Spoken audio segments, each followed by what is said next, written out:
Hi, everybody in Humanities 105. Good to be talking with all of you again. Hope you all had a restful spring break as far as that goes in the present circumstances. I don't really know what that means. Uh, but yeah, we're back at it. We've got another month of class that we will work through in the same way that we have been in the preceding couple of weeks here, and then we will see what world we are in by the time we get to the start of May. So, just to kind of cover class related business really quickly here, we will tackle the next couple of weeks in much the same way that we had tackled those 2 weeks before spring break.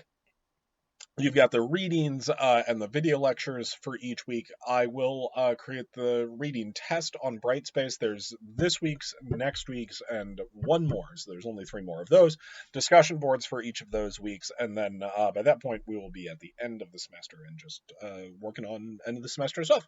And speaking of that, we are less than a month away from the end of the semester. And so, to just briefly mention how we will tackle that, there is going to be a final essay, a mix of research paper and critical argument, and I'll put the assignment sheet for that on Brightspace. I actually I'll put that up this week, just so you have plenty of time to work on it. But that's something that will require you to do some research and put together a strong argument about a topic of your choosing as it relates to the mass media. That'll be due the week of finals, and then finals itself will be an online test. There's no other way to do it, so it will be de facto open book. I'm still, just because all of this is new, it's not how class would have gone normally. I'm still working through exactly what, uh, how we'll prepare for that, what the sort of parameters around the final exam will be. But safe to say, yeah, you'll have the writing assignment and that test at the end of the semester, and those will be the two big sort of bundles of grades in a month here.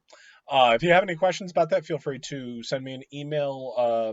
But yeah, should be pretty straightforward for the next few weeks here, I think. And we do have three more major topics to get through, and that's exactly what we will get into tonight. So our next topic here, we've tackled news media and movies in the past couple of weeks. Tonight we are going to talk about television. Television, big, thorny topic. There's definitely parts of this where I wish I was in the classroom just because the back and forth and the way I'm able to explain things in there is a little different than talking into the laptop monitor in my bedroom, but you do what you can. So that's what we will do. So let's dive in on the technology side of things. Television is distinct from film, from movies, in the way that the audio visual elements are captured. In film, at least historically speaking, there was a physical medium. If you've ever been to a movie theater or anything like that, or seen even just in movies or TVs, a movie camera, an old fashioned one, there are two big wheels, rolls of celluloid film that get rolled through the camera. That is where the actual tangible photo is captured, 24 frames per second on those rolls of celluloid. Television does not work that way. Television is a purely electronic visual transmission system. It wasn't even a recording system. I can't say that. When it was first designed, it's thought up by a guy named Philo Farnsworth. Philo space Farnsworth. If that last name sounds familiar, you've probably watched the TV show Futurama. Professor Farnsworth on that show was named after Philo here, the inventor of television. Philo Farnsworth was a high school student in rural Idaho who was plowing a farm field and realized that if you could work out a system to turn the same way you plow a field, kind of up and down in a long succession of lines, if you could mimic that when it came to capturing light, you could transmit it instantly through radio waves. He worked out a system for doing that, submitted it to his high school science project, and that high school science project eventually becomes the basis for the patent for TV transmission. And just screw that guy. You invent TV for your high school science project. leave something for the rest of us, dude. Joking, of course, I say that. But this is an the patent for this is issued in the late 1920s. Television doesn't become a commercial product for another 20 years after that. The Great Depression begins in 1929. We're seeing jobless claims on the level of the Great Depression right now. What an exciting time to be alive. Um, and then World War II comes along at the end of the 1930s and through the first half of the 1940s. Both of those are big world emergencies that preclude the development of an expensive new form of entertainment media. But the end of World War II sees almost the immediate launch of television as a mass medium in the United States. And in its early days, it uses a different technological setup than we have today. The first 30 years or so of TV there, 1945 to 75, is what we'll call the broadcast time period in television production. This is where TV was a mix of national networks. The big three were NBC, CBS, and ABC, which provided the most popular content, usually first thing in the morning and in the evening and late night hours, prime time and late night, in exchange for advertising revenue from local affiliate stations that were scattered all across the country. There's hundreds of them. Here in Chicago, you can see that with something like ABC 7. ABC is the national network headquartered in New York with entertainment facilities in Los Angeles. But Channel 7 is an independent, or at least often they're independent, TV station based here in Chicago that just has a licensing agreement with the American Broadcasting Corporation or company, whatever it is. So Channel 7 sends some of a percentage of the ad revenue back to ABC in exchange for ABC's programs like Modern Family, which just went off the air, in fact. And so this is a system that allows for national transmission of some shows, the most popular ones based in New York and Los Angeles, with local stations getting to fill in the time with locally produced programs, with local news, or sometimes with something called syndicated programs, where they would buy independently produced TV productions. The Oprah Winfrey Show is a famous example of this, and this would fill up the docket for the, I think it was about 18 hours a day. TV would be on the air back then. The next system after this is the cable form of TV transmission. This is developed it's developed all the way back, I think, in the 1950s, actually, but it becomes widespread beginning in the 1980s. And essentially what this does, I'll use the example of ESPN. ESPN is based in Bristol, Connecticut. This is a relatively small community between New York City and Hartford, Connecticut. And ESPN provides 8 24/7 channels of live sports coverage. Not much for them to cover right now. They've been doing a lot of documentaries and the like, understandably. But there are not enough people in semi-suburban Connecticut for 8 channels of 24/7 coverage. And ESPN knows that. They do not broadcast to semi-suburban Connecticut. They broadcast to a global audience because they do not broadcast on the local airwaves. They uplink their programs like SportsCenter to a satellite, and then that satellite downlinks it to a local cable provider like Comcast here in Chicago. Comcast takes that signal from ESPN as well as the signal from all the dozens or hundreds of other channels and networks that they're collecting, bundles it up into the coaxial cable that runs from their facilities here in Chicago, which I believe are over in Avondale, if I'm remembering correctly. And then it travels across the local cables until it winds up in your living room and you get to watch SportsCenter with no news to cover. I haven't actually watched SportsCenter since the lockdown began. I bet that would be weird. Are they even doing it? I don't know. But this is relatively common, and it allows the cable providers, Comcast, Time Warner Cable, Cox Communications, AT&T, to become absolutely massive because they are bringing people this huge bundle of highly desirable entertainment, putting it right in their living room, with hundreds of channels at a time. So on, you get the advantage of cable. The most recent of these technological systems is the one that is just debuting in the past couple of years. And I'll admit, when I started teaching this course back in 2010, what would we have done in 2010 without the technology we have now? Even those 10 years, a lot has changed. But more to the point, when I launched this class in 2010, I did not talk about anything past cable. That was just how people watch TV. But times have changed in this past decade, and you've seen a huge rise in streaming platforms in the past 10 years. The Goliath there is Netflix, but they're certainly not the only major streaming platform these days. Hulu, Disney Plus, Amazon Prime. You're going to start seeing new streaming platforms in the next couple of years here as well. HBO Unlimited launches, I believe, sometime later this year and early next year, if I'm recalling correctly. NBC's streaming platform Peacock will be launching as well, and I think there's a couple of others that I'm overlooking off the top of my head here.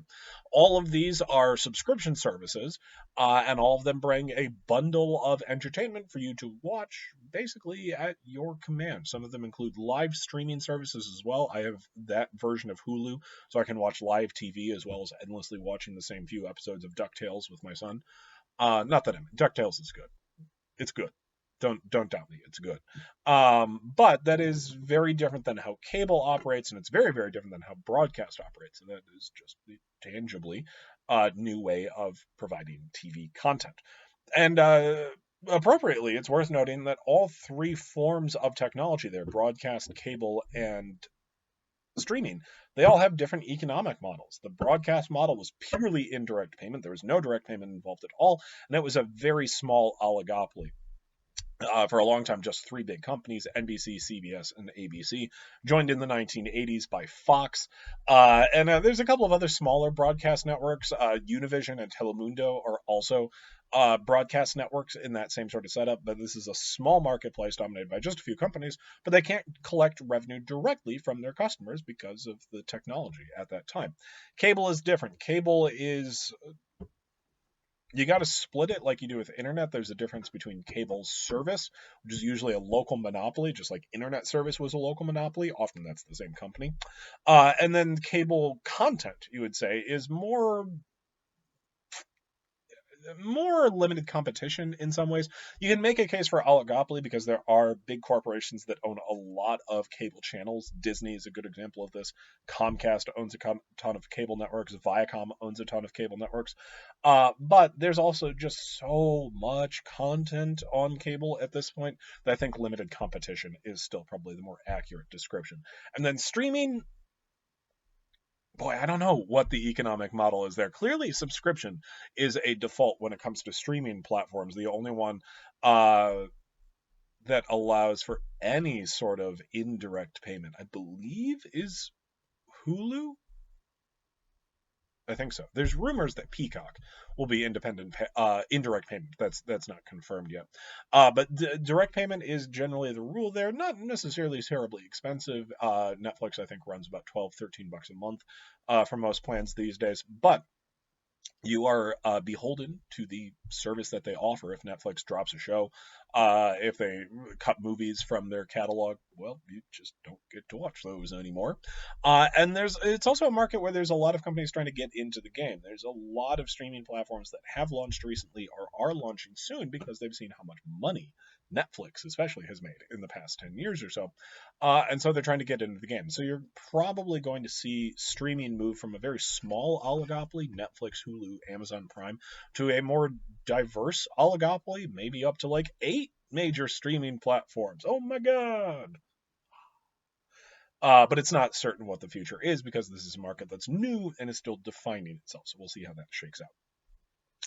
The last thing I want us to think about for TV, the cultural side here, is one that, boy, there's a million different directions you could run with analyzing the cultural impact of television. That's literally an entire class I could teach.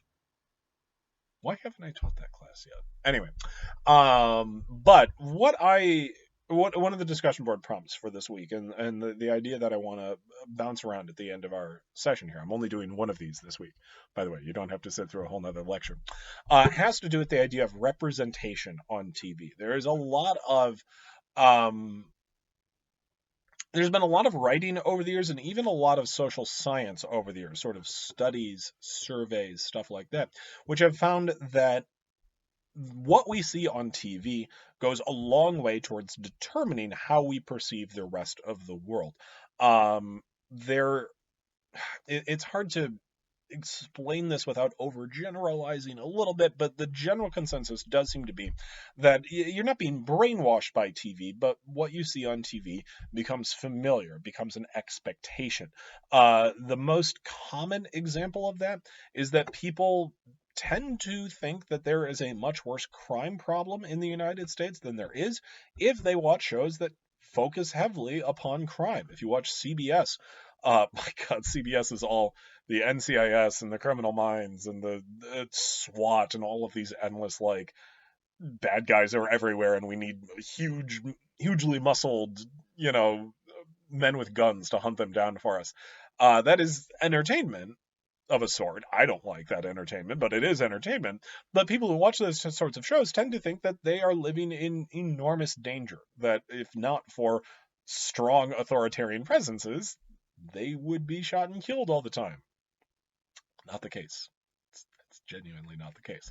And so that is a bit of an extreme example, and we think that is an interesting example of how TV can sort of set the tone for us, perhaps. Like I said, I don't think I wouldn't call it something like brainwashing, but what we see on TV very much does seem to affect what we expect from the rest of the world. And one of the more interesting ways you can see this is in terms of representation or audience targeting. If you tend to watch the same couple of channels, you tend to see the same type of content, generally speaking. Speaking for myself, if I'm watching something, just kind of throwing something on, it'll tend to probably be ESPN, it'll tend to be FX, it'll tend to be Adult Swim. I would say those are my three most consistent like places. PBS, maybe. Those are the most consistent places I look for entertainment.